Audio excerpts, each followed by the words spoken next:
Hola, mi nombre es Angie Díaz, pertenezco al Semillero de Energía y Sostenibilidad de la Universidad Sergio Arboleda. Actualmente curso noveno semestre de Ingeniería Ambiental y el proyecto que les voy a presentar a continuación fue acompañado por Didier Sierra.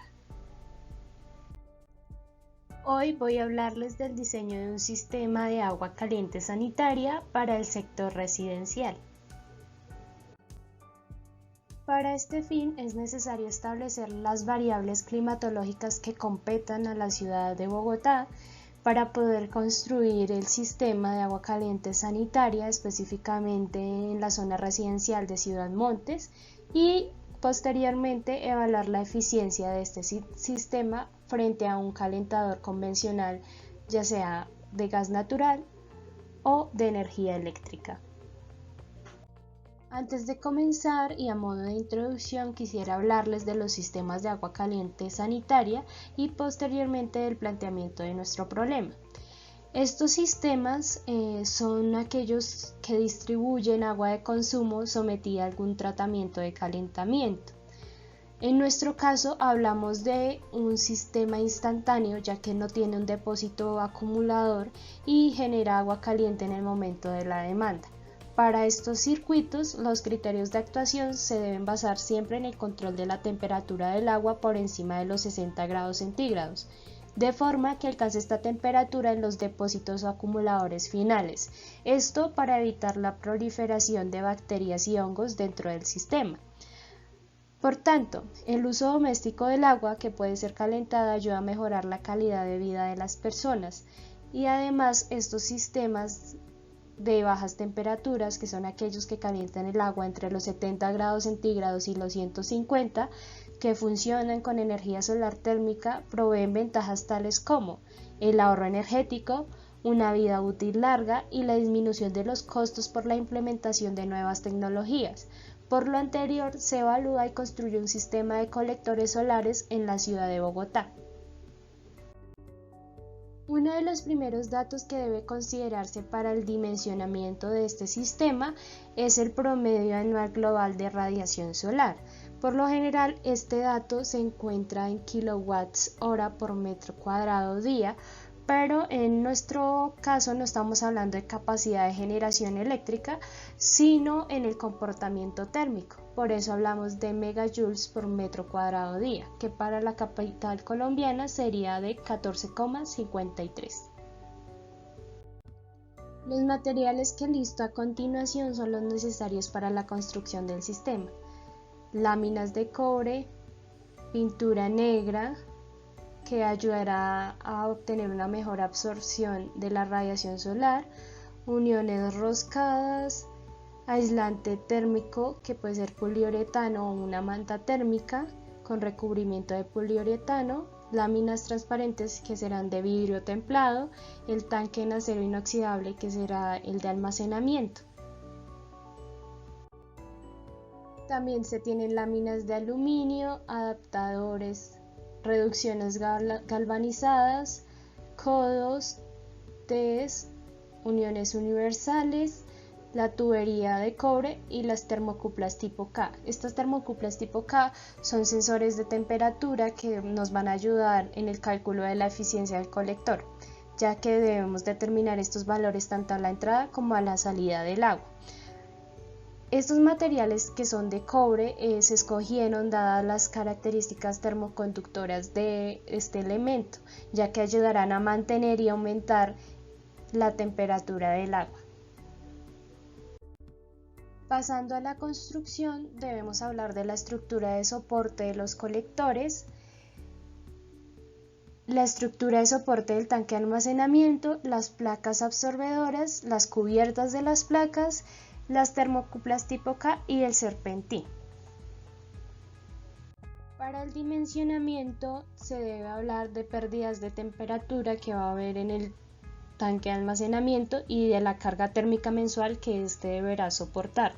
Como el valor de las pérdidas de temperatura no es equiparable, se puede despreciar y entonces se tiene que, para la carga térmica mensual, se habla en función del consumo diario de agua caliente, de los días del año que el sistema va a estar en funcionamiento del calor específico del agua a la temperatura ambiente de Bogotá, que serían 19 grados centígrados, y la temperatura final, que es a la que queremos llevar el agua que va a recorrer el sistema. Se hablan de 150 litros de consumo diario, puesto que para la ciudad de Bogotá se tiene de 80 a 100 litros por habitante día, pero solo el 40% de este valor se destina a actividades que requieran del uso de agua caliente. Por tanto, este valor representaría una familia de 4 personas. Se va a mantener el funcionamiento todo el año y se tendría un valor de carga térmica de 11.699 megajoules por año. El valor de la carga térmica encontrado anteriormente hace parte del cálculo para hallar el área de la placa de absorción, que además tiene en cuenta las pérdidas en el tanque, la eficiencia del colector, que teóricamente es el 85%, y la radiación global promedio anual en la superficie, que para Bogotá es de 14,54. Al igual que las pérdidas de temperatura, las pérdidas en el tanque son despreciables en este cálculo, para un área total de la placa de 2,59 metros cuadrados. Como se propone el uso de 2 colectores, cada uno de ellos deberá tener un área de 1,3 metros cuadrados. En el diseño computarizado de la placa se tiene que tendrá un largo final de 1,20 metros y una altura de 0,15 metros.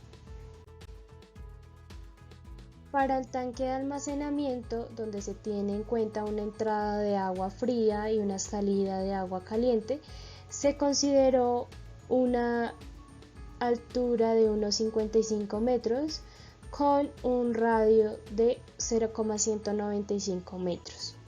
Este tanque será capaz de soportar 185 litros. Para el soporte de los colectores, este contará con un ancho de 2,10 metros y una altura de 1,3 metros. El soporte del tanque de almacenamiento tendrá un largo final de 1 metro, con una altura de 2,06 metros y un ancho final de 0,53 metros.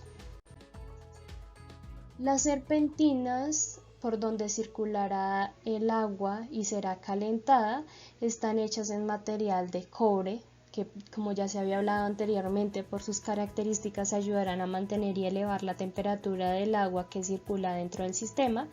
Tendrán un largo final de 0,62 metros y una altura de 1 metro.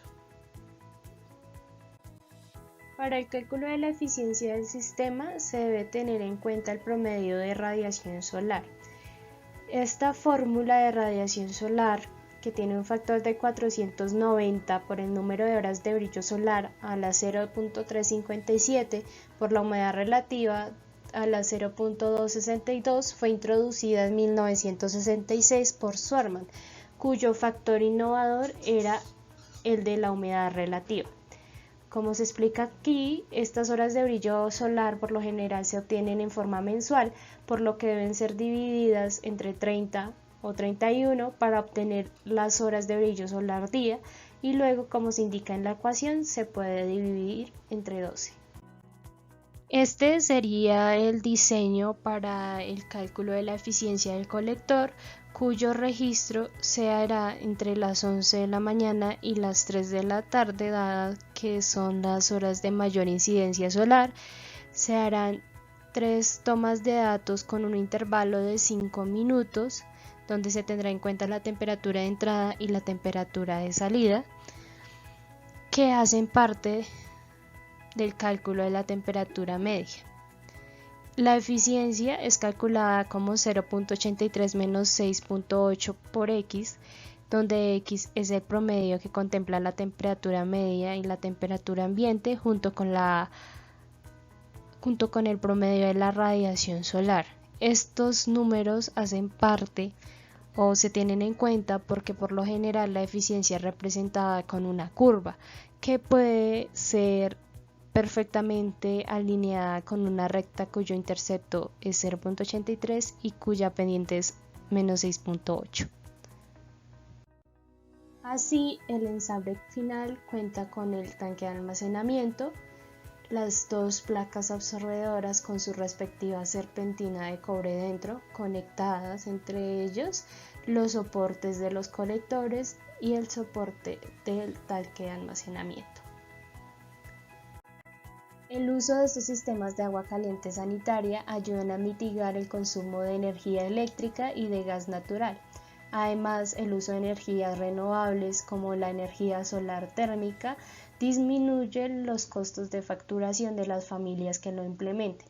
Como se vio, la radiación solar en la ciudad de Bogotá hace que sea viable la construcción de estos sistemas en los techos de las familias de Ciudad Montes.